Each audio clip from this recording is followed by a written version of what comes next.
किसका गुलाम था? अंग्रेजों का गुलाम। अंग्रेजों का गुलाम था। और अंग्रेजों के पहले यहाँ पर आर्यों का गुलाम था। किसका गुलाम था? आर्यों का गुलाम था।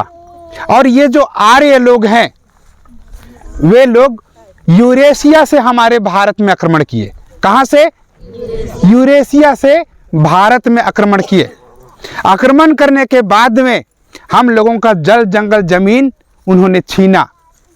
क्या चीज को छीना? जल जंगल जमीन। इसको हम लोगों के पुरखों से उन्होंने छीना। आज हम लोग उसी मूल मालिकों की संतानें, आज हम लोग अपने जल जंगल जमीन बचाने के लिए हम लोग यहाँ पर बैठे हैं। बैठे हैं कि नहीं बैठे हैं?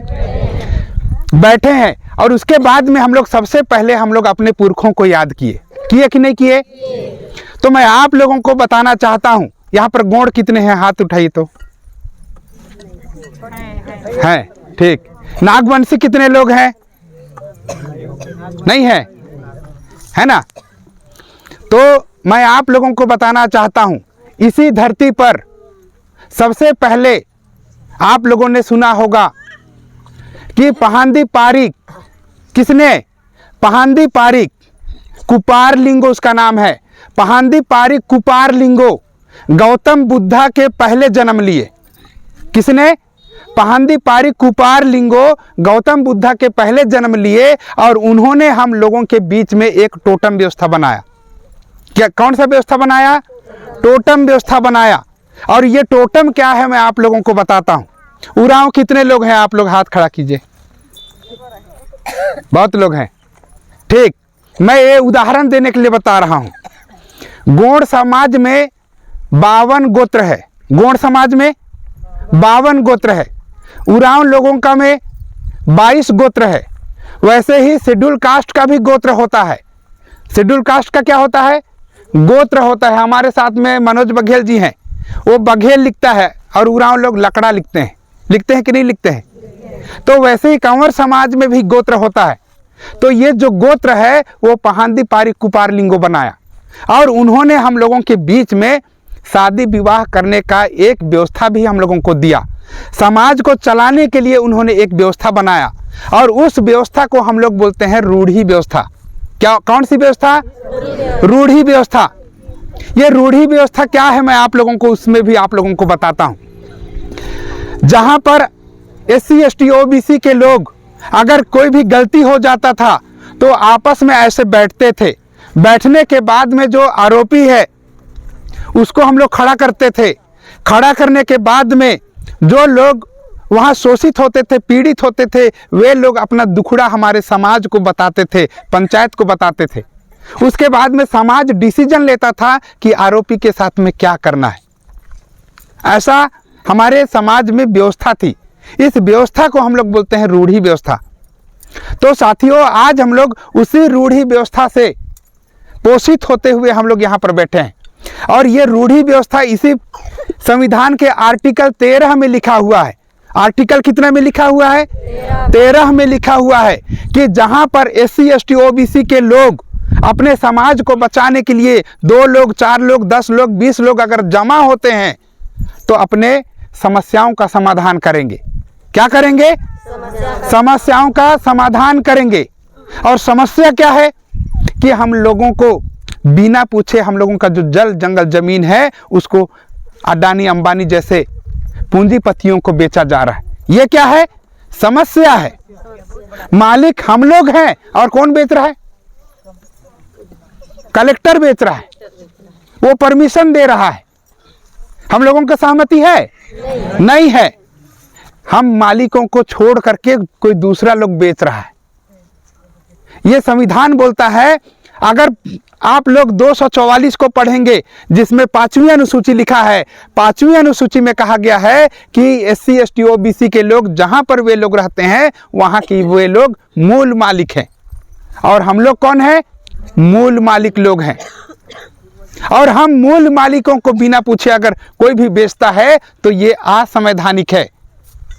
क्या है ये? असंवैधानिक है। तो यहाँ का जो कलेक्टर है, यहाँ का जो SP है, यहाँ का जो तहसीलदार है, यहाँ का जो SDM है, वो हम लोगों के फेवर में कानून बना रहा है क्या? नहीं बना रहा है। तो वो हम लोगों का तहसीलदार है क्या? ये उसी विदेशी का यानी रूल को हम लोगों के ऊपर में जबरदस्ती थोपने का काम कर रहा है। जो विदेश से आए थे, हम लोगों के ऊपर में आक्रमण किया और हम लोगों का जल जंगल जमीन को छीना, वैसे ही तहसीलदार, एसडीएम, कलेक्टर के माध्यम से हम लोगों का जल जंगल जमीन छीना जा रहा है, छीनने का काम किया जा रहा है। तो इसी को आप लोग 1985 में 1885 में अगर देखेंगे तो हमारे ही देश में, इधर झारखंड पड़ता है, झारखंड में वहां पर बिरसा मुंडा जन्म लिए। किसने जन्म लिया? बिरसा मुंडा।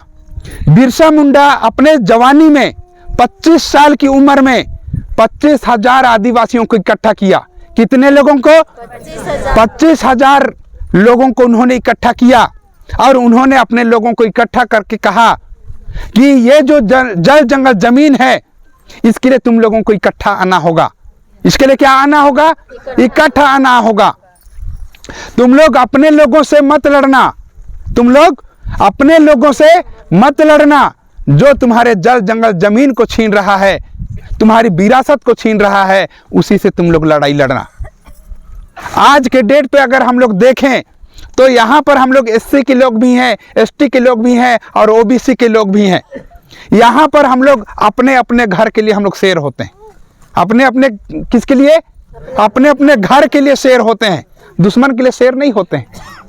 दुश्मन के लिए हम लोग चूहा बन जाते हैं, सियार बन जाते हैं, लेकिन अपने ही घर के लिए हम लोग शेर बन जाते हैं। तो बिरसा मुंडा क्या बोले? तुम लोग अपने लोगों से मत लड़ना, जो तुम्हारे हक और अधिकार को छीन रहे हैं वही तुम्हारा दुश्मन है, लड़ाई उसी से लड़ना है। आज साथियों, दूसरी बात बिरसा मुंडा ने यह कहा कि इसी देश के रहने वाले लोग, चाहे एससी के हों, चाहे एसटी के हों, चाहे ओबीसी के लोग हैं, तुम्हारा कोई भी देवी देवता नहीं है। तुम्हारा क्या नहीं है? देवी देवता नहीं है। अगर है तो वो केवल 2 लोग हैं। कितने लोग हैं? 2 लोग हैं। और वो पहला कौन होता है? जो देवी होती है वो तुम्हारी माँ है। और माँ क्यों है इसको भी उन्होंने बताया। जब माँ गर्भ धारण करती है, जिस दिन से गर्भ धारण करती है उस दिन अपने पेट के अंदर के जो बच्चे हैं उसका वो रक्षा करना शुरू कर देती है, कहीं पर चोट न लग जाए, सब जगह बचाती है। बचाती है कि नहीं? उसके बाद में जैसे ही जन्म देती है, जन्म देने से लेकर के हम लोगों को बड़े होने तक माँ ही हमारा रक्षा करती है कि नहीं करती है? दूसरी बात, जब हम लोग छोटे होते हैं तो हमारी जो माँ है वो अगर घर के अंदर में हम लोगों को अगर सुला देती है, हम लोग सो जाते हैं और कोई चींटी आकर के काट देता है तो बच्चा तुरंत रोने लगता है। रोता है कि नहीं रोता है? जब रोता है तो उसकी माँ को पता चल जाता है कि मेरे बच्चे को किसी चींटी ने काट लिया। कभी कभी उसकी माँ को यह लगता है कि मेरे बच्चे को भूख लग रहा है। वो देखी है क्या घर के अंदर?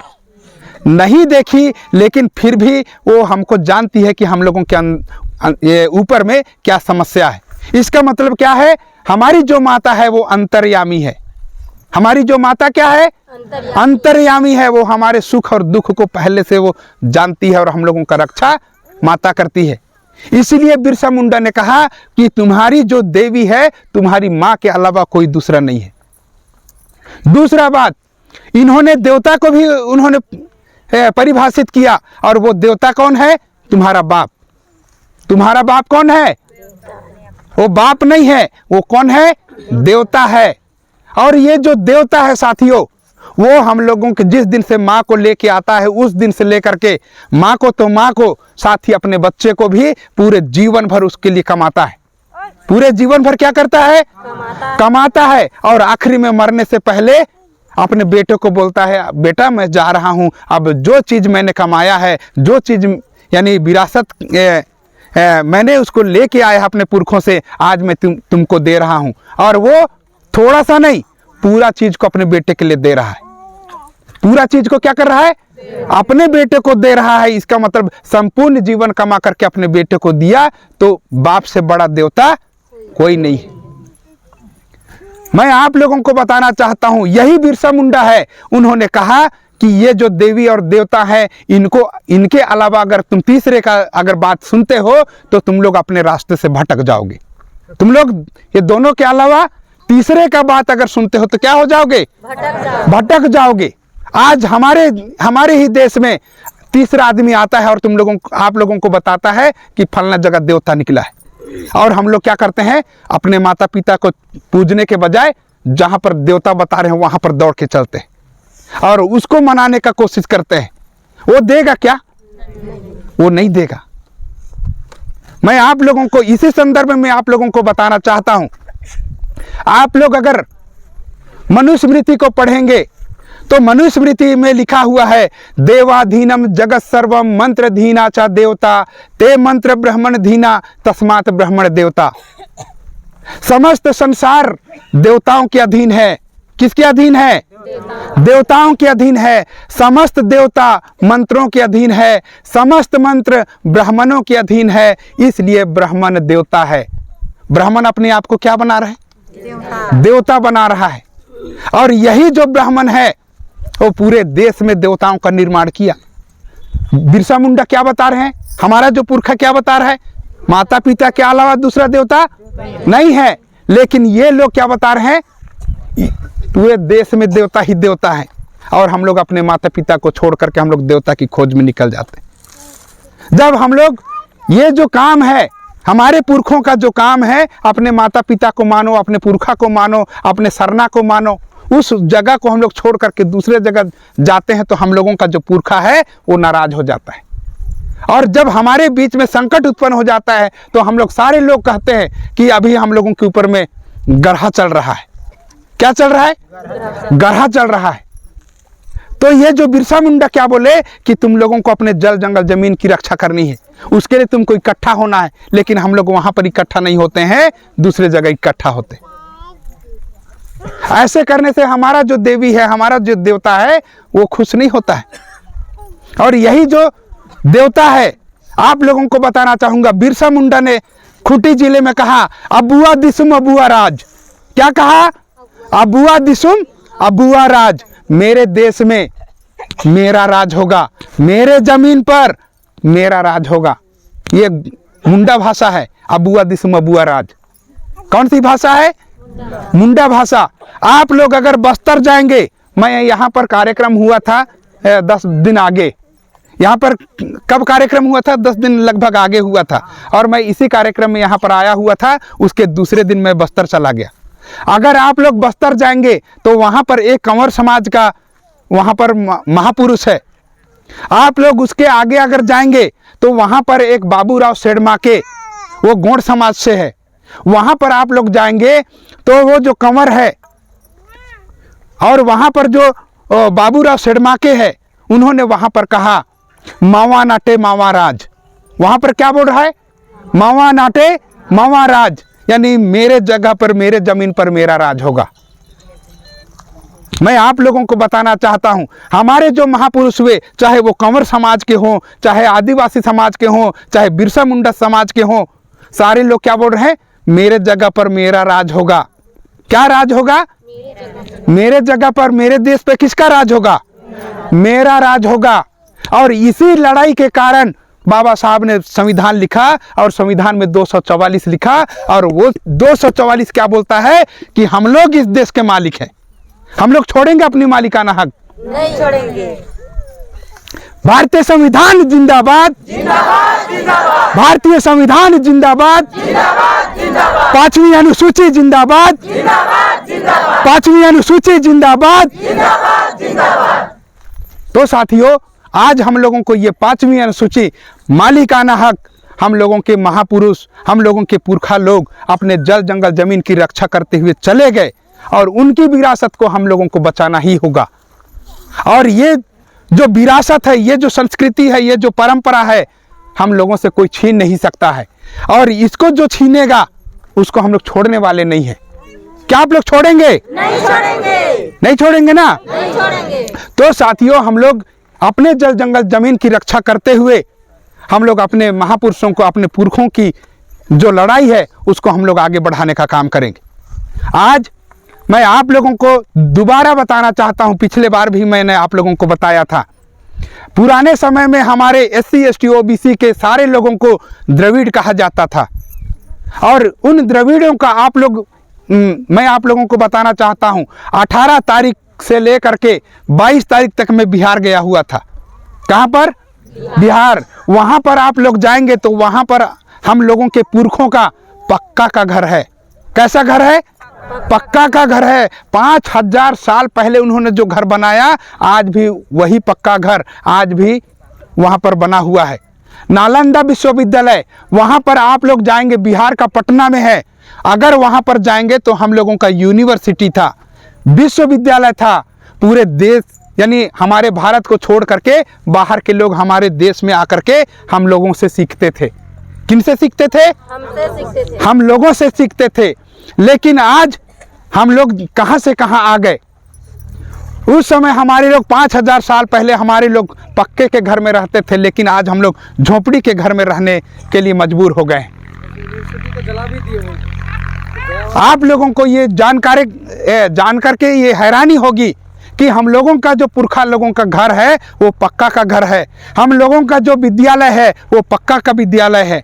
लेकिन आज जो लोग पक्के के मकान में रहते थे, जिनकी संस्कृति, जिनकी परंपरा, जिनके रीति रिवाज पूरे विश्व में सबसे समृद्ध थे, वे लोग आज गरीबी की हालत में यहाँ से वहाँ भटक रहे हैं।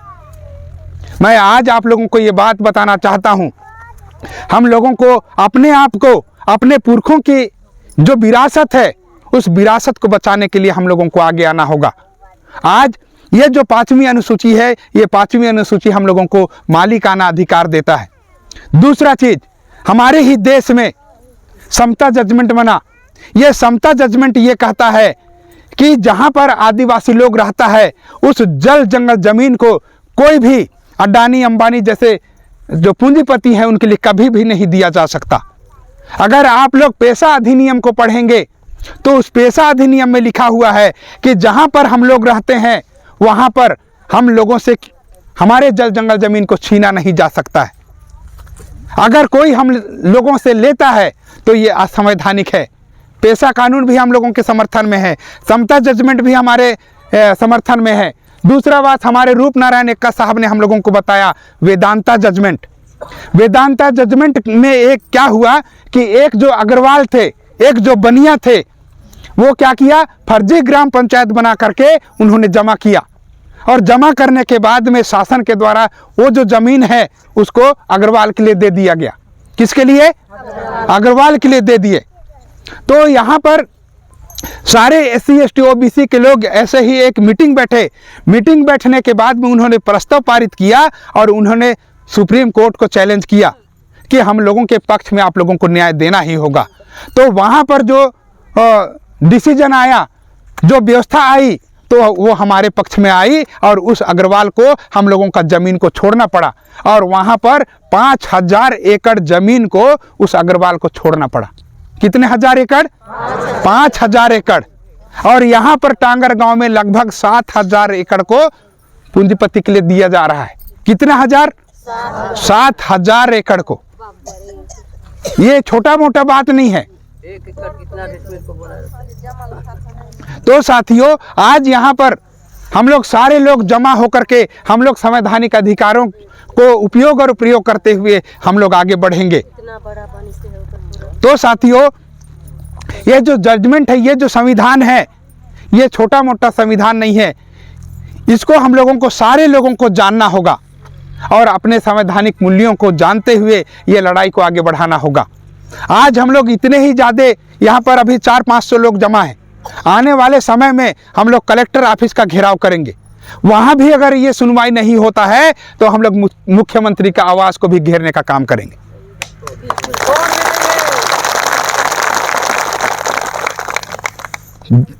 अगर ऐसा भी नहीं होता है तो हम लोग पूरे छत्तीसगढ़ को बंद करने का काम करेंगे। आप लोग तैयार हैं? तैयार हैं।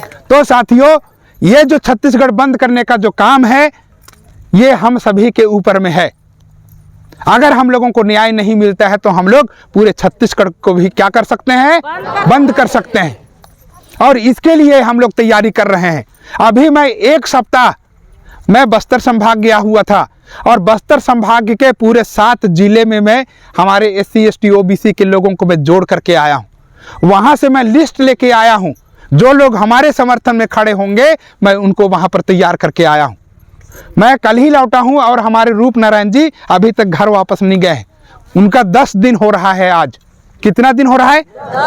10 दिन हो रहा है। 10 दिन तक वो घर नहीं गए हैं और हमारे लोगों को जोड़ने का काम कर रहे हैं। और मैं आप लोगों को ये बात बताना चाहता हूं कि हमारे जो प्रतिनिधि है यहाँ पर माननीय अनुरंजन साहब भी यहाँ पर लगातार आप लोगों का नेतृत्व कर रहे हैं और हमारे जल जंगल जमीन को बचाने के लिए हम लोगों का अगुवाई कर रहे हैं। आज केवल अनुरंजन को, चाहे हमारे साहब का मैं नाम नहीं जानता हूं, हमारे प्रतिनिधित्व लोगों को मैं नहीं जानता हूं, लेकिन इनके मार्गदर्शन में, इनके नियंत्रण में हम लोगों का जो काम है वो आगे बढ़ रहा है। आज हम लोगों को अपनी विरासत बचाना है तो इतना ही संख्या से नहीं होगा, यहाँ पर हम लोगों को लाखों की संख्या में आना होगा।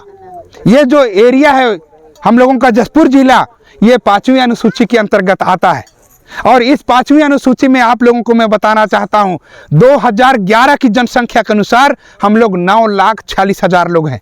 कितने लोग? 9,46,000 लोग हैं। तो 9,46,000 लोगों के पास में सोशल मीडिया के माध्यम से हम लोग जानकारी दे रहे हैं। पिछले बार हमने यहाँ पर कार्यक्रम किया तो उस कार्यक्रम को लगभग 50 से 60,000 लोग देखे। कितना हजार लोग? 50 से 60,000 लोग हम लोगों का आंदोलन को देखे। और जिस दिन हम लोग घोषणा करेंगे तो मैं आप लोगों को विश्वास दिलाता हूं, ये जो 50-60,000 लोग हैं ये कम से कम 2 से 3 लाख लोग एक साथ रोड पर उतरेंगे। आप लोग उतरने के लिए तैयार हैं? तो साथियों, अगर हम लोग इस प्रकार लाखों की संख्या में हम लोग अगर रोड पे उतरने में सफल हो गए तो हम लोग अपने लड़ाई को निश्चित ही हम लोग जीतने वाले हैं। और ये संभव है, इसको भी मैं आप लोगों को विश्वास दिलाता हूं। क्यों संभव है मैं उसको आप लोगों को बताता हूं।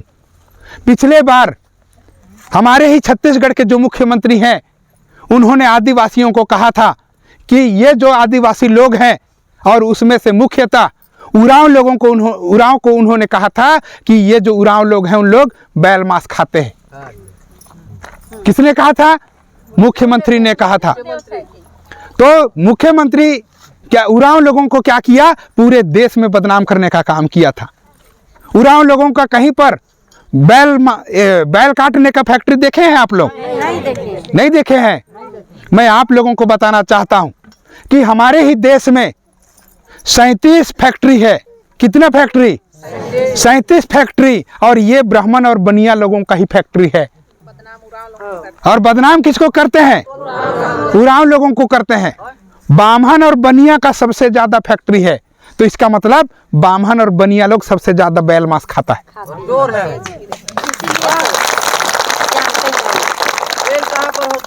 और इसका जो ये जो सेल होता है साथियों, पूरे भारत का जो बैल है, गाय है, यहाँ पर जो खरीद करके खेत के ले जाते हैं ना, आप लोग देखे हैं? तो वो जो खेत के ले जाते हैं उसी बामहन और बनिया का फैक्ट्री में ले जाते हैं। और पूरे विश्व में 193 देश है। कितना? 193 देश। और 193 में पहला नंबर भारत आता है, जहां पर सबसे ज्यादा बैल मांस बिक्री किया जाता है। और इसको बामहन और बनिया लोग करता है और आदिवासी और SC ST OBC के लोगों को बदनाम करता है। तो साथियों, यहाँ पर हम लोगों को ध्यान देने की जरूरत है, सतर्क रहने की जरूरत है। बहुत सारे बहाने आएंगे आप लोगों को भटकाने के लिए, बहुत सारे फंसाने उत्पन्न किए जाएंगे, उसको हम लोगों को ध्यान नहीं देना है, उसमें हम लोगों को फंसना नहीं है। हम लोगों को केवल अगर जागृत होना है तो हम लोगों को अपने जल जंगल जमीन को बचाने के लिए जागृत होना है, अपने अधिकारों के लिए जागृत होना है। लड़ना है तो निर्धारित दुश्मन से लड़ाई लड़ना है। और मैं आप लोगों को बताना चाहता हूं, हमारे छत्तीसगढ़ में जितने भी कलेक्टर हैं, SP हैं, तहसीलदार हैं, SDM हैं, अधिकांश तहसीलदार लोग, SDM लोग, कलेक्टर लोग ये बाहरी लोग हैं। कौन लोग हैं? बाहरी लोग हैं। और बाहरी लोग हैं तो ये बाहरी लोग क्या करते हैं? हम लोगों के पास में आते हैं और हम लोगों के ऊपर में शासन प्रशासन करते हैं। मैं आप लोगों को ये षड्यंत्र भी आप लोगों को बताना चाहता हूं कि हमारे बच्चों को पढ़ने नहीं दिया जा रहा है। अगर पढ़ने दिया जा रहा है तो सही शिक्षा नहीं दिया जा रहा है। मैं आप लोगों को बताना चाहता हूं, अभी हमारे पूरे छत्तीसगढ़ में पुलिस चुनाव चल रहा था, हमारे लोग भी जा रहे थे कि नहीं जा रहे थे? ये जो पुलिस चुनाव हुआ उसमें क्या हुआ, अभी ये बंद हो गया है, आप लोग जान रहे हैं। तो पुलिस चुनाव में क्या हुआ, जिनके पिताजी लोग पुलिस में हैं, उसमें एसपी डीएसपी पुलिस में हैं, उनके बच्चों को पहला वहां पर प्राथमिकता दिया जाएगा और हमारे बच्चों को नहीं दिया जाएगा। ये पहला षड्यंत्र है। दूसरा षड्यंत्र क्या है कि हमारे जितने भी शिक्षक भर्ती में नौकरी कर रहे थे उनका नौकरी खत्म हो गया, जान रहे हैं आप लोग। तो हमारे लोगों को नौकरी से बेदखल किया जा रहा है, हमारे लोगों को पुलिस में जाने से बेदखल किया जा रहा है। तो आप लोगों को ये जानकारी होगी कि हमारे देश में ये जो कलेक्टर है, एसपी है, डीएसपी है, तहसीलदार है, कलेक्टर है, उनके लोगों को सारे जगह आरक्षण मिल रहा है। उनकी जो संख्या है, हमारा जो कलेक्टर है उनकी संख्या हमारे छत्तीसगढ़ में 1.2%। कितना? 1.2%। और 1.2% को 10% आरक्षण है। कितना परसेंट? 10%। उसको बोलते हैं EWS। उसको क्या बोलते हैं? EWS। उसका मतलब पूरा नाम होता है इकोनॉमिक वीकर सेक्शन। और इकोनॉमिक वीकर सेक्शन का मतलब होता है जो अति गरीब है उसको आरक्षण मिलेगा। जो अति गरीब है उसको क्या मिलेगा? आरक्षण मिलेगा। तो हम सबसे ज्यादा जो गरीब है वो हमारे लोग बैठे हैं। बैठे कि नहीं बैठे हैं? तो हम लोगों को नौकरी मिलना चाहिए। किनको मिलना चाहिए? हम लोगों को मिलना चाहिए। लेकिन वो लोग 10% आरक्षण ले रहे हैं। माने अगर जो भी नौकरी मिलता है उसमें एक व्यक्ति को 10 नौकरी मिलेगा। कितना नौकरी मिलेगा? 10 नौकरी। तो हम लोगों को मिल रहा है एक व्यक्ति को 10 नौकरी। दूसरा चीज ये है कि हम बाहर से उन लोग हमारे यहाँ पर आते हैं। क्या करते हैं? बाहर से हमारे छत्तीसगढ़ में आते हैं, उसके बाद में उसको आरक्षण मिलता है। तो ऐसे करके वे लोग क्या करते हैं, बाहर से आकर के भी हमारे आरक्षण पे उन लोग नौकरी करते हैं, कब्जा करते हैं। मैं आप लोगों को बताना चाहता हूं कि सारे जगह हम लोगों को अधिकार वंचित किया जा रहा है, चाहे वो नौकरी हो, चाहे वो पैसा हो, चाहे जल जंगल जमीन हो, सारे जगह हम लोगों को बेदखल किया जा रहा है। तो आज हम लोगों को समझने की आवश्यकता है, ये जो बेदखल हो रहे हैं उन लोगों को बाबा साहब ने शेड्यूल कास्ट फेडरेशन, जितने चौहान लोग हैं, कितने लोग हैं चौहान लोग यहाँ, है ना? तो ये जो चौहान लोग हैं, ये लोग ओबीसी में, कुछ जगह ओबीसी में आते हैं और कुछ जगह शेड्यूल कास्ट में आते हैं। तो वहाँ पर बाबा साहब ऐसे ही लोगों को प्रबोधन कर रहे थे। उस समय बाबा साहब बोले केवल शेड्यूल कास्ट के लोग अगर इकट्ठा आते हैं तो लड़ाई को नहीं लड़ सकते हैं, केवल आदिवासी लोग अगर इकट्ठा आते हैं तो लड़ाई को नहीं लड़ सकते हैं। इसलिए आदिवासी को और शेड्यूल कास्ट को अपने भाइयों के पास में जाना होगा और उनसे संपर्क स्थापित करना होगा। अपने भाई कौन है? ओबीसी के लोग, जो तेली लोग हैं, गुप्ता लोग हैं, यादव लोग हैं, महकुल लोग हैं, इन सभी के पास में जाना होगा और उनके साथ में क्या करना होगा? मिल के लड़ना होगा। क्यों ऐसा बोले मैं आप लोगों को बताता हूं। ओबीसी के लोग 52% हैं। कितने प्रतिशत? 52% हैं। सबसे ज्यादा माने 100 में 52 लोग केवल ओबीसी के लोग हैं। और इसी में शेड्यूल कास्ट के लोग 15% है। कितना? 15%। और आदिवासी लोग केवल 7.5% हैं। तो 7.5% लोग मिलेंगे तो लड़ाई नहीं लड़ सकते हैं। इसलिए SC ST OBC के लोगों को इकट्ठा आना होगा और इकट्ठा आकर के ही लड़ाई को जीता जा सकता है। तो आप सभी लोग SC ST OBC लोग और SC ST OBC से जो धर्म परिवर्तित लोग हैं उनको भी इकट्ठा आना होगा, उनको भी साथ में आकर के ये लड़ाई को जीतना होगा। तो साथियों, आप सभी लोग SC ST OBC और माइनॉरिटी के लोग इकट्ठा आकर के अपने संवैधानिक अधिकार के लिए लड़ाई लड़ेंगे। मैं ऐसी आशा और उम्मीद करता हूं। आप लोग मुझे सुने, इसलिए आप सभी का आभार, धन्यवाद। सभी को जोहार।